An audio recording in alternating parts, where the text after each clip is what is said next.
कैसे हैं सभी छात्र और छात्राएं। चलिए मैं आपका अपना टीचर रुचिर गौड़। आज मैं आप लोगों के लिए आप लोगों को पता है कि हमने अभी तक जो ज्योग्राफी पढ़ी है वो इंडियन और वर्ल्ड ज्योग्राफी चल रही है हमारी, और हमने ज्योग्राफी वर्ल्ड ज्योग्राफी का पार्ट नंबर 2 अभी तक कंप्लीट किया है, ग्रह। ठीक है, आज हमारा पार्ट नंबर 3 है पृथ्वी।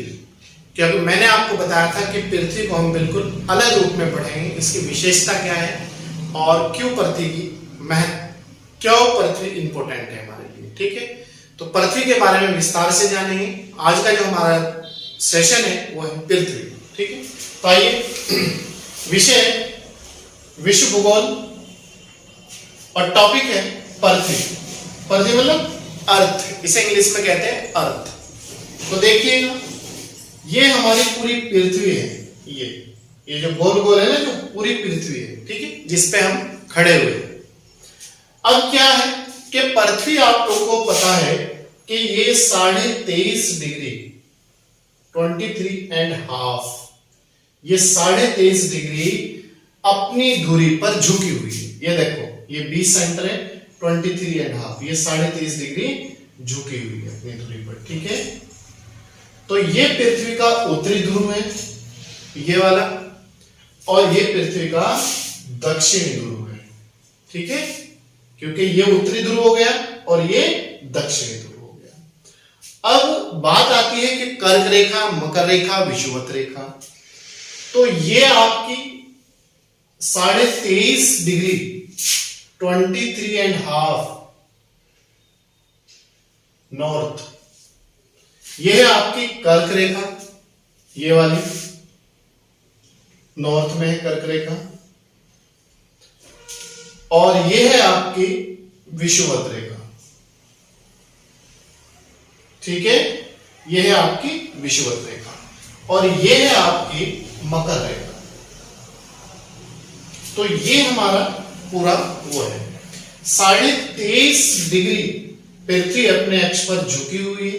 अगर क्वेश्चन आ जाए, और अगर क्वेश्चन ये आ जाए कि पृथ्वी अपनी कक्षा तल से, ये यहां से, ये यहां से और इस बीच में कितनी झुकी हुई है, तो पृथ्वी अपनी कक्षा तल से 66.5 डिग्री झुकी हुई है।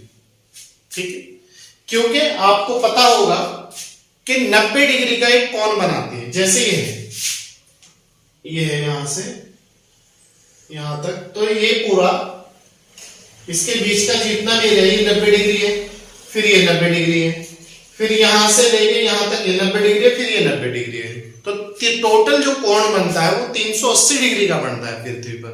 ठीक है, तो 23.5 डिग्री तो ये हो गया, और 66.5 तो कितने हो गए, 90 डिग्री हो गया।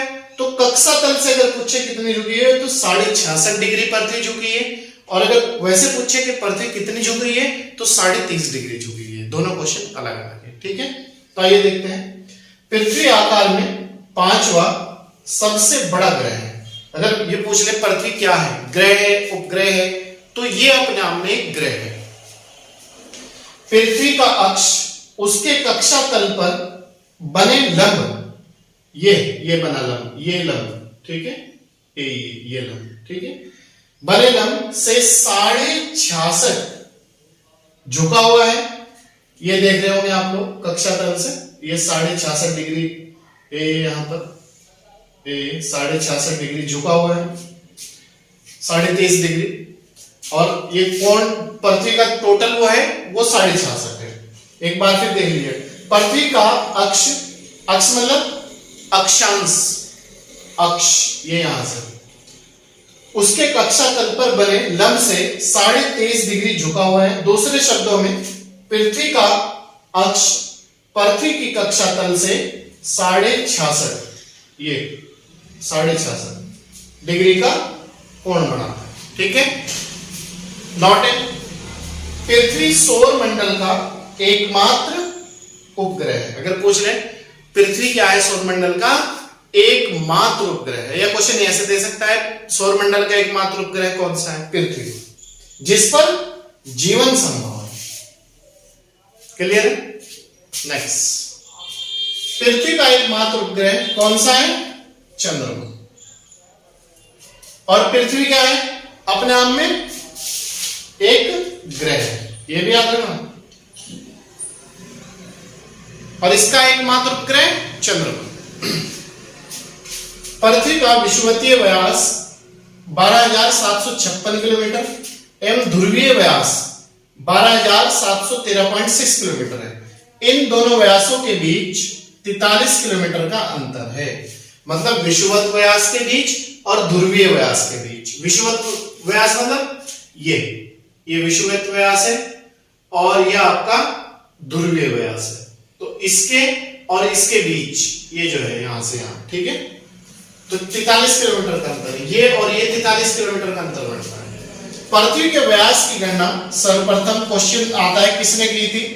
तो पृथ्वी के जो व्यास है इसकी गणना जो पहली बार की थी वो की थी इराटोस्थनीज ने। पृथ्वी से सूर्य की दूरी 149.6 मिलियन किलोमीटर है। पृथ्वी से सूर्य का जो डिस्टेंस है, पृथ्वी और सूर्य के बीच की जो दूरी है वो 149.6 मिलियन है। आप याद रखना। पृथ्वी अपने अक्ष पर पश्चिम से पूर्व की ओर चक्कर लगाती है। पश्चिम से पूर्व की ओर 1610 किलोमीटर की चाल से 23 घंटे 56 मिनट 4 सेकंड में एक चक्कर पूरा करती है। तो क्वेश्चन आप कितना याद रखना कि पृथ्वी अपने अक्ष पर कैसे चक्कर लगाती है? पूर्व से पश्चिम, उत्तर से दक्षिण या फिर पश्चिम से पूर्व। तो ये लगाती है आपकी पश्चिम से पूर्व। और कितनी गति से, कितनी स्पीड से? 1610 किलोमीटर की चाल से 23 घंटा 56 मिनट और 4 सेकंड में एक चक्कर पूरा करती है।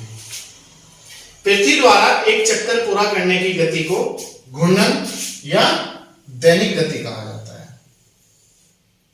ये जो 23 घंटा 56 मिनट 4 सेकंड में पृथ्वी एक चक्कर पूरा जो कर रही है, इसे घूर्णन या दैनिक गति कहा जाता है। ठीक है। पृथ्वी को सूर्य की परिक्रमा मतलब एक चक्कर पूरा करने में 365 दिन 5 घंटा और 48 मिनट 46 सेकंड का समय लगता है। याद रखना 365 दिन, पूरे 366 दिन नहीं, एक साल पूरे 366 का दिन होता है, क्योंकि लगभग 6 घंटे लीप वर्ष में जुड़ते हैं हर वर्ष। पृथ्वी को सूर्य की एक परिक्रमा पूरी करने में 365 दिन 5 घंटा 48 मिनट 46 सेकंड, जो लगभग 365 दिन और 6 घंटे का समय बैठता है लगा। इस परिक्रमा को पृथ्वी की वार्षिक गति कहा जाता है। ठीक है। एक वर्ष में जो समय लगा समय है पृथ्वी का जो चक्कर लगाती है उसे ही वार्षिक गति कहते हैं। पृथ्वी को सूर्य की एक परिक्रमा करने में लगे समय को सौर वर्ष कहा जाता है। सौर वर्ष मतलब एक साल में जो चक्कर लगाया है वो सौर वर्ष है।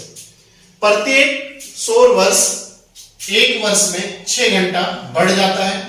याद रखना प्रत्येक सौर वर्ष कितने वर्ष में 6 घंटा बढ़ता है? एक वर्ष में।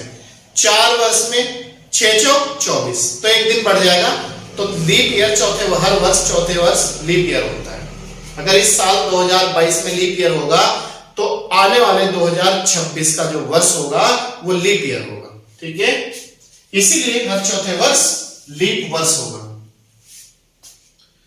लीप वर्ष 366 दिन का होता है, जिसके कारण पृथ्वी 28 दिन के स्थान पर 29 दिन की होती है। जिस दिन जब लीप वर्ष होगा तो नॉर्मल जो फरवरी का महीना है वो 28 दिन का होगा, लेकिन लीप वर्ष में फरवरी का माह 29 दिन का होगा। जल की उपस्थिति के कारण पृथ्वी को नीला ग्रह कहा जाता है। क्वेश्चन आता है नीला ग्रह किसे कहा जाता है? पृथ्वी को क्यों कहा जाता है? क्योंकि इस पे जल की उपस्थिति होती है, जल पाया जाता है, इसीलिए पृथ्वी को नीला ग्रह कहा जाता है। सूर्य के बाद पृथ्वी के सबसे निकट का तारा प्रोक्सिमा सेंचुरी है। याद रखना प्रोक्सिमा सेंचुरी जो तारा है वो किसके निकट है? पृथ्वी के। और सूर्य के बाद पृथ्वी के सबसे निकट का तारा, सूर्य सबसे निकट है पृथ्वी के, उसके बाद दूसरा जो स्थान आता है प्रोक्सिमा सेंचुरी जो तारा है उसका होता है। पृथ्वी की वार्षिक गति के कारण ही दिन में रात छोटे बड़े होते हैं। ठीक है। तो याद रखना दिन और रात छोटे बड़े होने का कारण क्या है? पृथ्वी की जो वार्षिक घूर्णन गति है उसी के कारण रात और दिन छोटे बड़े होते हैं।